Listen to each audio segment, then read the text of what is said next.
Assalamualaikum warahmatullahi wabarakatuh. Perkenalkan, nama saya Desri Makaso, Stambuk AM401 20212 kelas E. Baik, di sini saya akan mempresentasikan materi tentang periodisasi sastrawan Indonesia dan karyanya. Periodisasi sastrawan Indonesia merupakan urutan waktu sastra di Indonesia, yang mana urutan ini diawali dengan awal munculnya sastra Indonesia, mulai angkatan Pujangga Lama hingga Caiber. Dari awal hingga akhir angkatan terdapat perbedaan yang menonjol. Masing-masing angkatan mempunyai ciri khusus tersendiri dalam karyanya. 1. Pujangga Lama. Pujangga Lama merupakan bentuk pengklasifikasikan karya sastra Indonesia yang dihasilkan sebelum abad ke-20. Periode sastra Indonesia klasik pada masa ini, karya sastra dominasi oleh syair, pantun, gurindam, dan hikayat. Di Nusantara, budaya Melayu klasik dengan pengaruh Islam yang kuat meliputi sebagian besar negara pantai Sumatera dan Semenanjung Malaya. Di Sumatera bagian utara muncul karya-karya penting berbahasa Melayu, terutama karya-karya keagamaan. Hamzah Pansuri adalah yang pertama di antara penulis angkatan Pujangga Lama dari Istana Kesultanan Aceh pada abad ke-17. Muncul karya klasik selanjutnya yang paling terkenal adalah karya Samsudin Pasai dan Abdul Rauf Singkir, serta Nuruddin Araniri. 1. Karya sastra Pujangga Lama. 1. Hikayat Abdullah, Hikayat Kalia dan Damina. 2. Syair Bidasari, Syair Kentambuhan. 3. Kitab Agama. Syaraf Al-Sadikin atau Minuman Para Pecinta oleh Hamzah Pansuri. Nur Ada Dukaik atau Cahaya pada Kehalusan-Kehalusan oleh Samsudin Pasai. 2. Sastra Melayu Lama. Karya sastra yang dihasilkan antara tahun 1970 sampai 1942 yang berkembang di lingkungan masyarakat Sumatera seperti Langkat, Tapanuli, Minangkabau, dan Sumatera lainnya. Orang Tionghoa dan masyarakat Indo-Eropa. Karya sastra pertama yang terbit sekitar tahun 1870 masih dalam bentuk syair, hikayat, dan terjemahan novel barat. Karya sastra Melayu Lama. Robinson Crusoe atau terjemahan Lawan-Lawan Merah, Mengelilingi Bumi dalam 80 Hari. 3. Angkatan Balai Pustaka. Angkatan Balai Pustaka merupakan karya sastra di Indonesia yang terbit sejak tahun 1920 yang dikeluarkan oleh penerbit Balai Pustaka. Prosa atau roman, novel, cerpen, dan drama. Dan puisi mulai menggantikan kedudukan syair, pantun, gurindam, hikayat, dan khazanah sastra di Indonesia. Ia pada masa ini. Balai Pustaka didirikan pada masa itu untuk mencegah pengaruh buruk dari bacaan cabul dan liar yang dihasilkan sastra Melayu rendah, yang tidak menyoroti dan dianggap memiliki misi politis liar. Balai Pustaka menerbitkan karya dalam 3 bahasa, yaitu bahasa Melayu Tinggi, bahasa Jawa, dan bahasa Sunda. Dan dalam jumlah yang terbatas dalam bahasa Bali, bahasa Batak, dan bahasa Madura.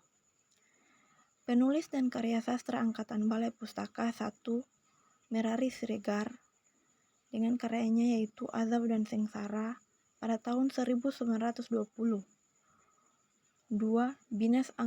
Binasa karena gadis priangan pada tahun 1931. 2. Mara Roesli, karyanya yaitu Siti Nurbaya pada tahun 1922. 2.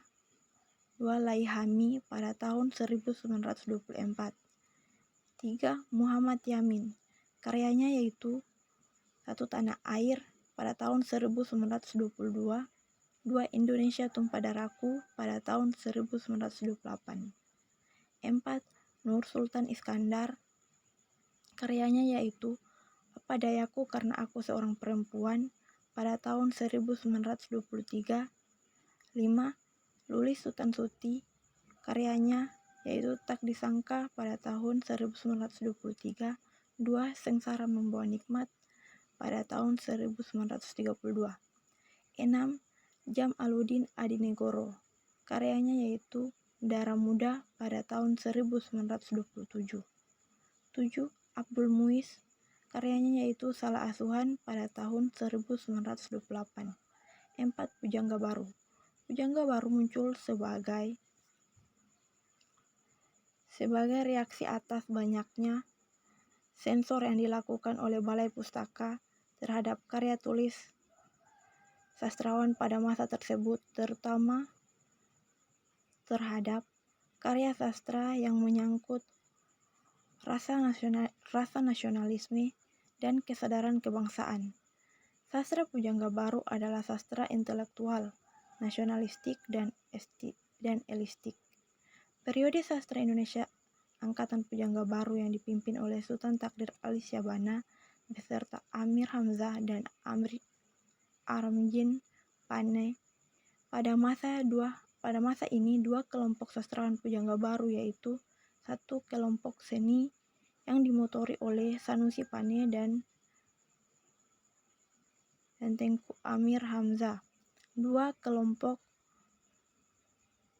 seni untuk pembangunan masyarakat yang dimotori oleh Sultan Takdir Al-Syabana, Armjin Pane, dan Rustam Effendi. Penulis dan karya sastra Pujangga Baru. 1. Sultan Takdir Al-Syabana, karyanya yaitu Dian Tak Kunjung Padam pada tahun 1932. 2. Hamka, karyanya yaitu Di Bawah Lindungan Ka'bah pada tahun 1938. 3.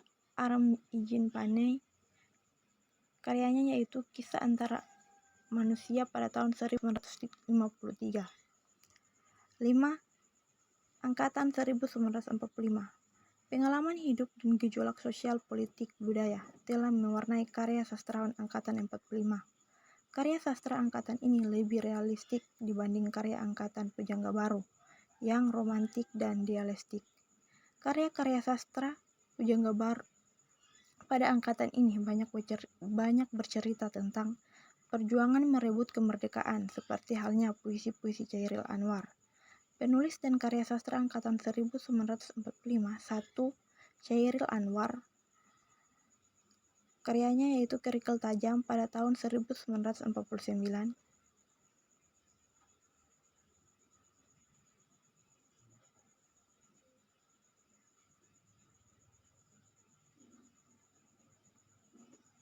Nurul Sani bersama rival Apin dan Chairil Anwar, karyanya yaitu Tiga Menguak Takdir pada tahun 1950. 3. Idrus, karyanya yaitu Dari Ave Maria ke Jalan Lain ke Roma pada tahun 1948. 4. Achiliyat Katmihardja, karyanya yaitu Ateis pada tahun 1949. 5. Trisno Soemardjo, karyanya yaitu Kata Hati dan Perbuatan pada tahun 1952. 6. Angkatan 1950 sampai 1960-an. Angkatan 50-an ditandai dengan terbitnya majalah sastra Kisah Asuhan H.B. Jassin. Ciri angkatan ini adalah karya sastra yang didominasi oleh cerita pendek dan kumpulan puisi. Penulis dan karya sastra angkatan 1950 sampai 1960-an. 1. Pramodya Ananta Toer, karyanya yaitu Keranji dan Bekasi Jatuh pada tahun 1947. 2. Nun Hadini, karyanya yaitu Dunia-Dunia pada tahun 1950, 7 Angkatan 1966 sampai 1970-an. Angkatan ini ditandai dengan terbitnya Horizon atau majalah sastra. Pimpinan Mukhtar Lubis, semangat avant-garde sangat menonjol pada angkatan ini, yang sangat beragam dalam aliran sastra dengan munculnya karya sastra beraliran surrealistik, ars kesadaran, arketip, dan absurd. Penulis dan karya sastra angkatan 1966, 1.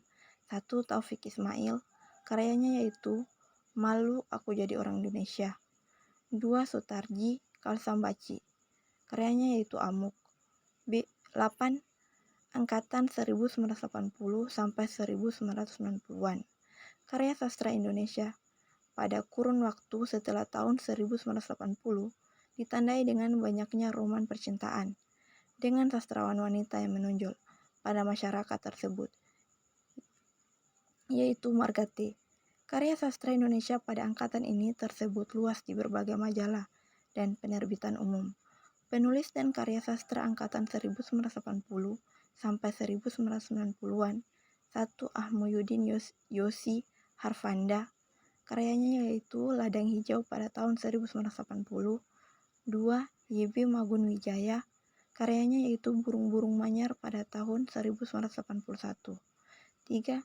Gustav Rizal, karyanya yaitu Segi Empat Patah Sisi pada tahun 1990. 9. Angkatan Reformasi.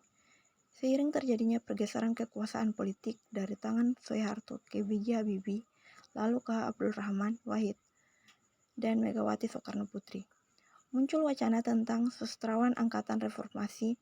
Munculnya angkatan ini ditandai dengan maraknya karya-karya sastra, puisi, cerpen, maupun novel yang bertema sosial politik, khususnya seputar reformasi. Penulis dan karya sastra angkatan reformasi. 1. Wiji Tungkul, karyanya yaitu Puisi Pelo dan Darman. 10. Angkatan 2000-an. Setelah wacana tentang lahirnya sastrawan angkatan reformasi muncul, namun tidak berhasil dilakukan karena tidak memiliki juru bicara, Kori Layun Rampan pada tahun 2002 melempar wacana tentang lahirnya angkatan 2002. Penulis karya sastra angkatan 2000. 1. Ayu Utami, karyanya yaitu Saman pada tahun 1998. 2. Sene Gumira Aji Dharma, karyanya yaitu Atas Nama Malam. 3. Dewi